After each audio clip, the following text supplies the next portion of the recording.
teknis sebenarnya untuk tuntunan kerja hasil di sana.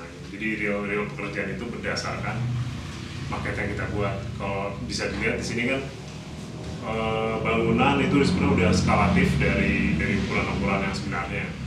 Jadi saya buat replika kecilnya. Begitu juga dengan aku. Jadi ide itu berawal dari sini, dari market.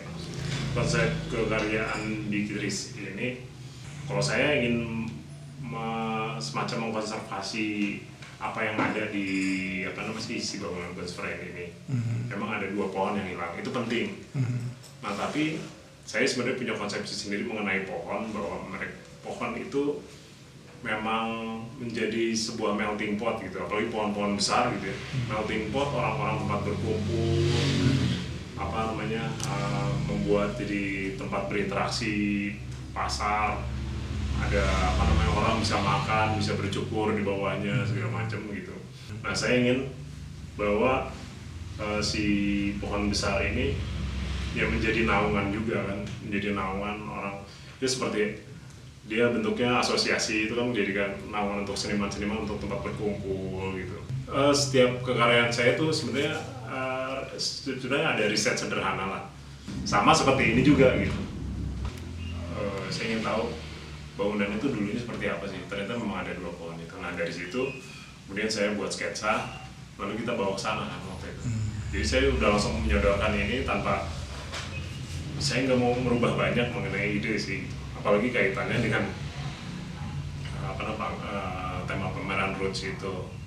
Ketika bambu ini ruasnya dibelah-belah tanpa memotong si bagian bukunya gitu, ini menimbulkan efek plastisitas gitu dari jadi asalnya memang batang bambu yang lurus bisa dibengkok-bengkokin gitu, tapi ini kan tidak bisa bicara dengan satu batang saja gitu.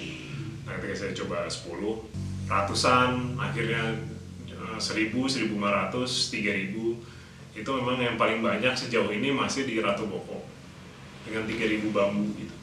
Bambu itu secara material diuji memang gitu. Memang persoalan bambu itu membusuk di dalam kontainer itu jadi persoalan awal, isu awal yang cukup penting gitu. Ini menjadi pertaruhan saya juga gitu. Ketika bambu ini memang dipilih dari Jawa Barat gitu ya. Saya pilih dari Sumedang dan Garut. Ini jadi bagian dari konsep bahwa bambu ini memang harus didatangkan dari Indonesia gitu.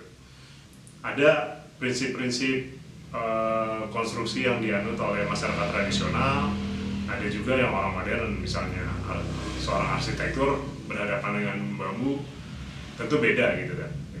Kalau saya prinsipnya dengan prinsip yang sangat sederhana sebenarnya, yaitu anyaman gitu. Nah ketika misalnya di bentuk-bentuk yang sangat besar itu harus saya buat gitu, maka anyaman itu menjadi salah satu teknis utama untuk kekaryaan ini gitu. Itu.